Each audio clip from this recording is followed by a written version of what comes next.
মালিক পক্ষ সবসময় বলে যে আমরা তো ন্যূনতম মজুরি দিচ্ছি, আইনের বাইরে কিছু করছি না, এবং শ্রমিকরা সবসময় বলেন যে যতটাই মজুরি হোক না কেন, এখন আমরা ইনফ্লেশনের বাস্তবতার কথাও বললাম, যে এই মজুরিতে দিন চালানো তাদের জন্য প্রতিনিয়ত কঠিন হয়ে পড়ছে। আমরা তো দেখি যে শ্রমিকের সাথে মালিক পক্ষের মানে বার্গেনিংও হয় এই ধরনের মজুরি নির্ধারণের সময়। তারপরও আমাদের এই সংকটটা এতটা তীব্র কেন হয়ে গেল? আচ্ছা, আমরা তো মজুর বলতে কৃষি মজুরদের নিয়েই বলবো আজকে, যেহেতু কৃষি সব পর্যায়ে না শুধুমাত্র কৃষি শ্রমিক না, আমরা সবাইকে নিয়ে কথা বলছি। ম্যানুফ্যাকচারিং ইন্ডাস্ট্রিও আজকে আলোচনায় থাকবে। ঠিক আছে, আমি আগে কৃষি, যেহেতু আপা বললেন, আপার কথা থেকে আমি কৃষি মজুর থেকে আমি অন্য জায়গায় আসছি। প্রথমে হলো যে আপা যেটা বলতে চাচ্ছিলেন, আমি সার্বিকভাবে আমরা অনেক দিন ধরে এই দাবি যে কৃষি একটা ব্যবস্থাপনা, কৃষির ব্যবস্থাপনা যদি হয়, সেই ব্যবস্থাপনায় কৃষক যেমন থাকবে কৃষি মজুর থাকবে, সেই ব্যবস্থাপনা বাংলাদেশে নাই। এবং আমরা যদি দেখি 2006 যখন লেবার ল আসলো, সেখানে কিন্তু কৃষি মজুরদের ইনক্লুড করা হয়নি। পরবর্তীতে দীর্ঘদিন অ্যাডভোকেসির ফলত মূলত সেই অ্যাডভোকেসিতে আমরা লিডারশিপে ছিলাম, কর্মজীবী নারী, এবং আমরা 2013-তে কৃষি শ্রমিকদের শ্রমিক হিসাবে লেবার ল ইনক্লুড করতে পেরেছি। এবং একই সাথে 2015 লেবার রুলসে পুঞ্জভিত্তিকভাবে খামারের যে কৃষি শ্রমিক তারা যেন ট্রেড ইউনিয়ন করতে পারে, সেই রাইটটাও অর্জন করা গেছে। কিন্তু বাস্তবে দেখা যাচ্ছে যে এরা ইনক্লুডেড হলেও সার্বিকভাবে আপনারা যদি এখন দেখেন পুঞ্জভিত্তিক ট্রেড ইউনিয়ন আছে কি না কৃষি শ্রমিকদের, আপনি কিন্তু দেখবেন না। শুধুমাত্র সরকারি ওন যে গাজীপুরের যে ইরি বিড়ির ওইখানে একটাতে শুধু পুঞ্জভিত্তিক ট্রেড ইউনিয়ন হয়েছে। এর মানে কি, আমাদের কৃষি শ্রমিকরা অসংগঠিত, এবং তাদের জন্য ন্যূনতম মজুরির একটা অধ্যাদেশ ছিল 1984 সালের, সেটাও 2-3 বছর আগে ওটা ডেট ঘোষণা করা হয়েছে।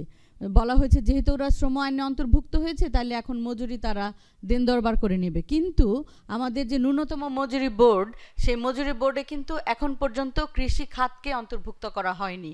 যে অন্তর্ভুক্ত হলে সেখানে একটা কৃষি শ্রমিকদের জন্য ন্যূনতম মজুরি সরকার ঠিক করে দেবে, যেটা হলো বাস্তবায়ন করা। তখন মালিক বলেন, পার্সোনাল মালিক আর খামার ভিত্তিক মালিক, তাদের কিন্তু দায়িত্ব, না হলে কিন্তু শাস্তির বিধান আছে। যেহেতু দীর্ঘদিনের দাবির পরেও কৃষি মজুরদের মজুরি বা কৃষি শ্রমিকদের মজুরি আমরা এখনও ধার্য করতে পারিনি, বা ন্যূনতম মজুরি সরকার ঘোষণা করেনি, সুতরাং এইখানে কোনো দেন দরবারের প্রশ্নই আসে না। যে যেভাবে পারে তারা মজুরি দিচ্ছে। যখন মৌসুম হয়, আপনারা জানেন, একটুকু বলা রাখা ভালো, কৃষিতে এখন কিন্তু নারী শ্রমিকের সংখ্যা অনেক বেশি পুরুষ শ্রমিকের চাইতে। কারণ পুরুষ শ্রমিকরা মৌসুমি যখন বপন হয়, হারভেস্টিং হয়, সেই সময় ভালো মজুরি পাওয়া যায়, ওই সময় তারা গ্রামে চলে যান। বাকি সময় কিন্তু ঢাকায় বা শহরাঞ্চলে বিভিন্ন ধরনের কাজ করেন। বাকি কাজ কিন্তু ম্যাসিভ কাজটাই করেন নারীরা, এবং সেখানে কিন্তু দেখা যায় যে মজুরি বৈষম্য। এর মানে সমমানের কাজেও পুরুষ শ্রমিকরা বেশি পাচ্ছেন, নারী শ্রমিকরা কম পাচ্ছেন। যেই হারভেস্টিং পুরুষরা করে 700-800 টাকা এখন পায়, নারীরা এখনও 350-400 টাকা পায়। এখানেও একটা বৈষম্য রয়ে গেছে।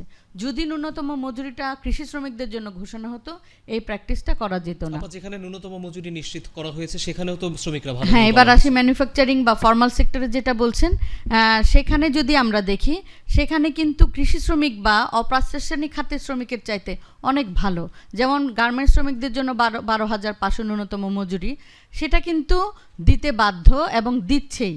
কিছু ফ্যাক্টরি আছে যারা সাবকন্ট্রাক্টিং বা খুবই ছোট, যাদের ইন্সপেকশন নাই, বা যারা কন্ট্রাকচুয়াল ওয়ার্কার দিয়ে অবৈধভাবে ওয়ান কাইন্ড অফ কাজ করাচ্ছেন, তাদের ক্ষেত্রে দেখা যায় যে তারা হয়তো মানছেন না। কিন্তু আপনি যদি মোটা দাগে ফার্স্ট টায়ারের গার্মেন্টস দেখেন বা সেকেন্ড টায়ারও, তারা কিন্তু মোটামুটি সার্ভিলেন্সের মধ্যে আছেন এবং তারা পারেন না। কিন্তু আমি এর মানে বলতে চাচ্ছি, মজুরি যদি ঘোষিত হয়, সেটা অবশ্যই শ্রমিকরা নিজেরাই সেটা পাওয়ার জন্য দাবি করতে পারবে। যেখানে ফর্মাল সেক্টর দাবি করছে, দেখেন গার্মেন্টস কত দিয়ে, 1600 টাকা দিয়ে শুরু হয়েছিল, আজকে 1250 টাকা, 12,500 টাকা, সরি। তো সেইটা কিভাবে হলো? সেটা তো এমনি কেউ দেয়নি, মালিকরা তো এমনি বাড়ায়নি। আপনি যে সমস্যাগুলোর কথা বললেন, আপনার কাছে আপাত দৃষ্টিতে জাস্ট আলোচনার শুরুতে সমাধান কি মনে হচ্ছে, কি করা উচিত? সবার জন্য মিনিমাম ওয়েজ নির্ধারণ করা উচিত, কারণ নাকি অন্য কোনো পলিসিতে আসা উচিত? অবশ্যই মিনিমাম ওয়েজ, এটা তো একটা লেবার রাইটস। সুতরাং লেবার রাইটসে আমাকে লেবার লয়ে অন্তর্ভুক্ত করা মানে আমাকে লেবার লয়ের সমস্ত ধরনের অধিকার নিশ্চিত করতে হবে। আমাদের যারা এখানে পলিটিক্যাল পার্টির নেতৃত্ববৃন্দ আছেন, তাদের কাছেও আমি বলতে চাই, তারা যখন যখন পার্লামেন্টে যাবেন এই দাবিগুলোই যেন তোলা হয় যে সকল শ্রমিককে অবশ্যই লেবার লয়ে অন্তর্ভুক্ত করা এবং ন্যূনতম মজুরি এবং ট্রেড ইউনিয়ন করার রাইটস। সো এই ট্রেড ইউনিয়ন তারা তাদের দাবিগুলো তখন মালিক পক্ষের সাথে দেন দরবার করতে পারবে ট্রেড ইউনিয়ন গঠনের মাধ্যমে। এটাই একমাত্র সমাধান। তারপর আনুষঙ্গিক অনেক আলোচনা আছে, সেটা আমরা হয়তো আমরা আরো আলোচনা করব।